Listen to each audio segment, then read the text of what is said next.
Hello, everyone.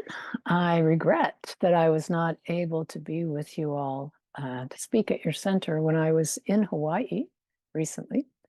My husband, Gary, gifted me with a trip to Hawaii to celebrate my 70th birthday, and both of us ended up getting sick, so I missed the opportunity to be with you, um, and very disappointed about that. I've now returned home. I'm back to health, and I wanted to still share this talk with you by recording it. So, through the magic of technology, I want to share with you the talk that I was going to present on December the 10th. And so I'm just in the Christmas spirit so much. I still wanted to share this.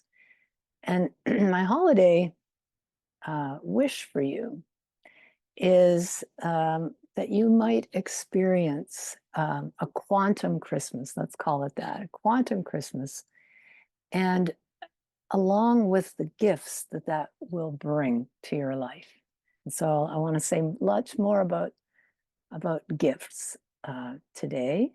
So my holiday wish for you is to experience what I'm calling a quantum Christmas, along with the gifts that that will bring, namely the gifts of the season. Now, you're not going to find these gifts on Amazon or in any brick and mortar store. They're a little different from the typical gift giving that happens this time of year, but it's about bestowing the gift of who we really are, sharing the heart centered gifts that reside within us. And by doing so, we help to bring about and embody the change that we are seeking in our world, bestowing the gift of who we really are. And I don't know about you, but when I look around at what's currently happening on our planet, I can't think of a more appropriate Christmas present to offer than the gift of our whole awakened selves in making the world a better place. So, how do we shop for these gifts? Well, if we can't order them online or purchase them at Costco, how do we access these very soulful gifts in order to give them away? Well, there is a cost involved, not in the form of dollars, but in the form of a deliberate spiritual practice of embodying four essential aspects or elements of transformation. And they are, namely, waking up is the first one. That's the first one we want to embody and express. Then there's growing up and developing into a greater expression of who we are. And then cleaning up what is still holding us back, maybe things from the past or limiting beliefs we might have. And when we do those things, now guess what? We can show up in a greater way, show up as who we've come here to be. Now, all four of these facets need to be present in order for true, sustained evolutionary change to happen, for transformation to occur. We need all four: wake up, grow up, clean up, and show up. And then when we do, transformation can now happen. In his seminal work, Ken Wilber, the integral thinker and celebrated philosopher, pointed out that in the past, spiritual communities have focused on the waking up portion of the this these elements, and they do that by teaching spiritual practices that are designed to help us awaken to our true nature. And he added that many spiritual paths also may focus on showing up part of the equation as we provide opportunities to serve in some way, showing up in the world, trying to make a difference. However, in the past, most spiritual traditions have left the growing up and the cleaning up aspects to the realm of psychology. And Ken claims that the integral spirituality of the future will need all four to be in place. Very important for us to get. We're talking about integral spirituality here, that we can't just do a couple of them. We need all four to be happening. And I have come to see the real wisdom in his words. So let's take a closer look at each one of these practices and see what the gift may be that can come out of doing the work that we can bestow on the world. Well, what does it mean to awaken? And we can look at it a number of ways, waking up to a greater realization of our inner potential, seeing beyond a previous perspective we may have had, or having an aha moment where a light bulb turns on and we're flooded with understanding that we didn't have previously, or living every minute of our lives, realizing there are no ordinary moments. And all of these things are, are parts of awakening.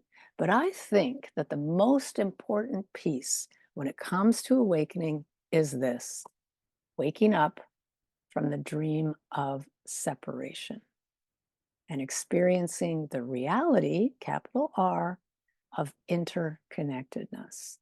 Waking up from believing in being separate and actually having an experience of oneness.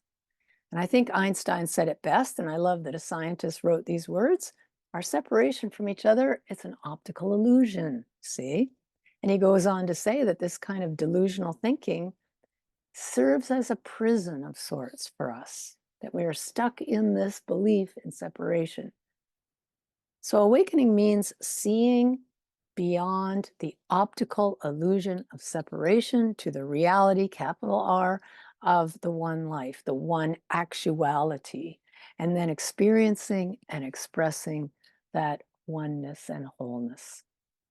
It's about finding that wholeness, finding the true wholeness that we are, and living from that wholeness. And we're talking about the difference here between believing that life happens to me and believing that life happens through me or as me. And you can get an inkling of that shift if you think about being aware of your heart.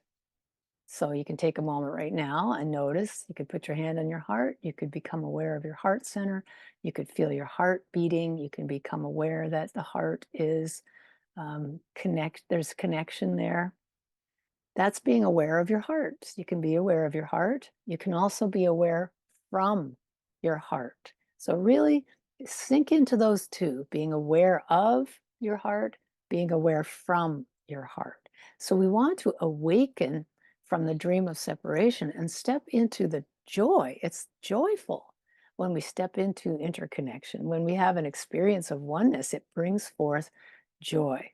It's a sense of interbeing, as Thich Nhat Hanh called it. No separation, only oneness, experiencing life as our essential nature. And as each one of us awakens to this deeper dimension of who we are gifted with an infectious fountain of inner joy. It just comes with the territory. When I have an experience of oneness, I feel the joy. It just pours forth. And that joy is what we can now offer to our loved ones, to our families, to our communities, and ultimately sharing it with the world. We've heard this one: joy to the world. So, our first gift of the season is joy. Joy that comes from the awakening moment, waking up.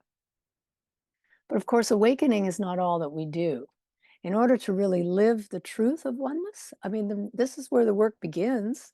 We might have an experience of oneness, but we've got more work to do. And this is where the second aspect of evolutionary transformation comes in, and that is growing up.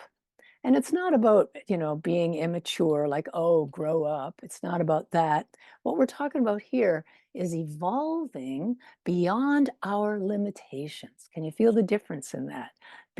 Evolving beyond the self that we believe ourselves to be right now. And it's about growing into and becoming an ever greater expression of our essential nature, who we truly are. And we do that by developing, by gaining more and more depth and understanding. And it involves a sustained practice that helps to create the neural architecture that supports a new way of being. And growing up doesn't necessarily just automatically happen as we age. It's not like we reach the age of 21 and we stop developing. It continues throughout our adult lives. Now, you would think at the age of 70, I just turned 70, that I no longer ever feel like an awkward 11-year-old. But let me assure you, that is not the case. She shows up sometimes. I mean, not always, but enough for me to know that I still have room to grow. We will know we are on the right path of our growth and development when we begin to look at everything that happens as an opportunity for growth or as an evolutionary driver, you see. When we see this as an evolutionary driver, then we can expand and grow into a greater expression of who we've come here to be. And this is the key to evolving, seeing whatever's showing up on the path as an opportunity for growth. Whatever's in the way is the way. The Jungian psychologist James Hollis, in his book, Finding Meaning in the Second Half of Life, describes two parts of life. And the distinction he makes between them, the first half is spent building a life, strengthening an egoic identity as we take on a role in our culture, maybe getting an education, raising a family, rising up the ranks in a career. We're taking on our cultural identity that we then strengthen in the first half of our life. That's kind of where our focus is. The second half comes when we begin the work of letting go of that identity and transcending the ego's hold, and thereby stepping into a greater expression of who we've come here to be. Now, it doesn't just happen magically at the age of 50 that we move from first half to second half. We could hit the second part at the age of 90 or the age of 30. It's just a different era of our lives. And we don't want to squash the ego. It has served us well to navigate the human condition during the first half of life. But when we stand on the threshold of the second half, we want to invite the ego into something much greater. And part of growing up is exactly that, becoming more of who we truly are as we continue evolving and developing beyond our egoic identity into who we truly have come here to be, aligning and coming into focus more and more with our higher self as we move into unitive consciousness. In the same way that we outgrow clothes as we grow, the aim is to outgrow our conditioned behaviors that once served us, but no longer do, outmoded beliefs that we took on at a young age that are now binding us to the past. And when we do this work of growth and development, guess what we can now bestow? The gift of wisdom. Wisdom is what comes from growing and developing. We start to understand more and more and more, and then we share that wisdom with the world. But guess what? In order to do that, well, we got some cleaning up to do, I'm afraid. Remember that awkward 11-year-old I just mentioned? Well, whenever she shows up, I know there's some unfinished business from the past that needs my attention, that needs my loving attention, my compassionate attention on my part. And that is a very important step in the cleaning up arena. Being able to integrate painful memories from the past that may still be floating around in our psyche, in our shadowy subconscious, because here's the thing, that unfinished business will continue to trip us up. It'll sabotage our success. Shadowy beliefs may operate under the surface, but make no mistake, they are making their presence known whenever we get triggered in some way.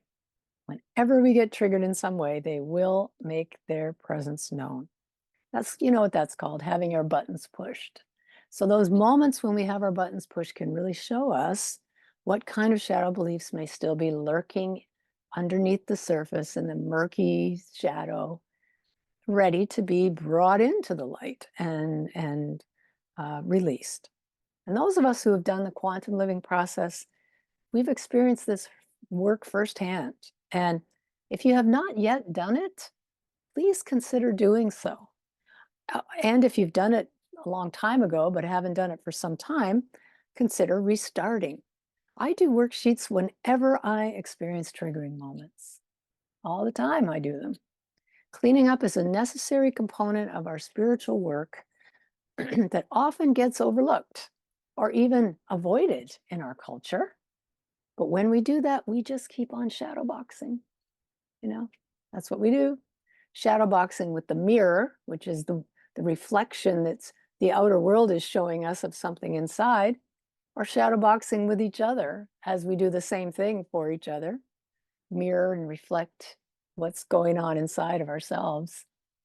And when we look at the polarization in our culture, don't we see the dualistic bickering that's going on? And this is what can happen when this is not addressed. This is what happens on a large scale when the shadow work is repressed or avoided or bypassed. Now, if there is some real unresolved trauma, like big T trauma from our past, we may need more support with it. Somatic trauma therapists do amazing work. But if we're just talking about the awkward 11-year-old angst, not fitting in, not measuring up, feeling insecure, thinking we don't have what it takes to be successful, we're not good enough, all these wonderful beliefs that can show up. Whatever this critical voice is telling us when our buttons are pushed in some way, that's the work. That's the unfinished business from the past that can be self-sabotaging for us in our day-to-day life. So we want to clean up any of this emotional reactivity. We want to bring the shadow into the light for healing so that we can do what we've come here to do, you see. And the gift that comes for the world when we clean up our past, guess what? It's love. And why? Because we can only do this work with love, with self-love, with self-compassion, with kindness, all those things.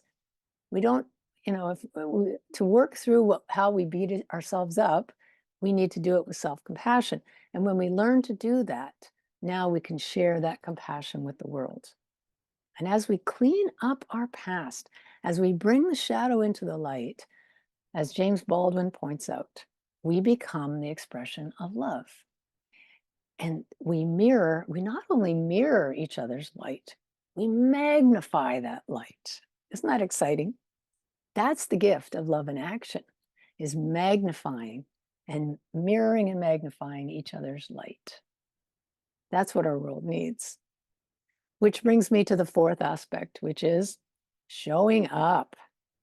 When we have awakened from the illusion of separation and then evolved as we continue practicing the truth of our wholeness, learning, growing, developing along the way into an ever greater expression of that wholeness, cleaning up as we discover and integrate any unfinished business from the past that arises when we have triggering button pushing moments, we can now show up, being the change without the emotional baggage from the past continuing to sabotage our success. Do you know what I mean by this? We're unencumbered by all of that when we do this work. So showing up means being the change that we're seeking to see in the world, actually embodying that change, living the truth that we know in a deeper way, becoming a change agent for a kinder, more compassionate world. Now, do you see how much of a gift this can be for a world that is sorely in need of kindness right now? When we do, here's the gift that we give to the world: peace. When we do our own cleaning up work, we receive greater peace of mind as we learn to process life as it is. And the draining and damaging, often damaging, limiting beliefs that we have been carrying around become integrated. Our conditioned behavior no longer runs us. And now we can be a peaceful presence for our loved ones and beyond as we give it away. And what a gift that is to the world. This season, we celebrate the birth of Jesus. And if we look at the stories around his life as chronicled in the Christian scriptures, we see that these elements are all at work. He woke up to his oneness. Words attributed to him are, "I and my Father are one," from John 10. He got it. And then look how motivated he was to share the joy. See, he also grew up. We hear we only have the story of him at 12 years old, realizing that he had to be about his father's business. And the next we hear, he's a young man and he's beginning his ministry. We don't know exactly what he did in the ensuing years. There's lots of theories that he went to India to, study with the masters or spend time with the Essenes. I mean, who knows?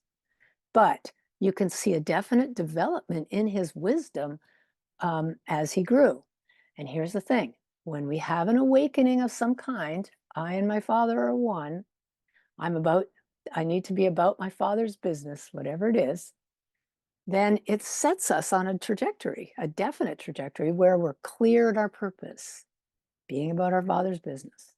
We learn what we need to as we go along in order to grow and evolve and to move forward on this path that we really clearly see ourselves on, and to grow into the vision that we have.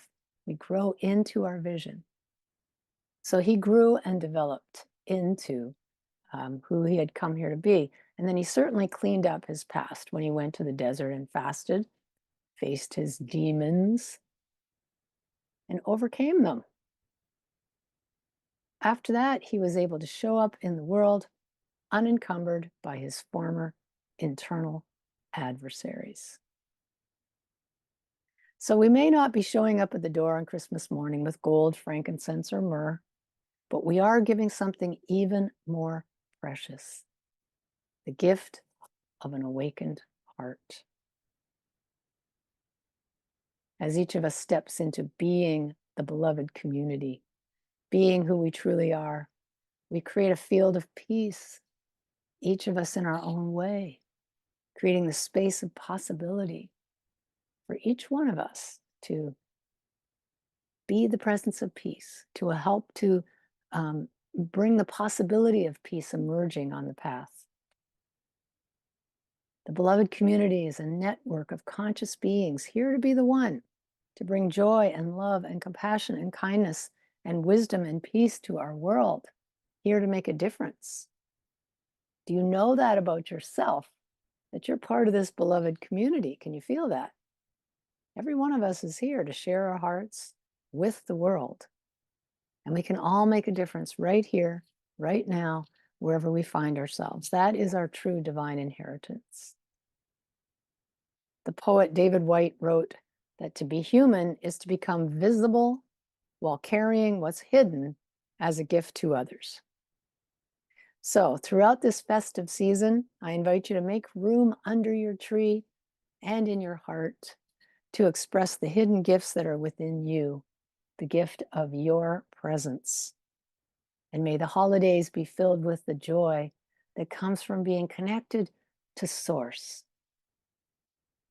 the wisdom that resides in your heart, the love and compassion that spring forth from being and magnifying the light, and then share the peace that passes all human understanding, that arises from embodying the change that you are seeking in the world. The gifts of the season. Blessings.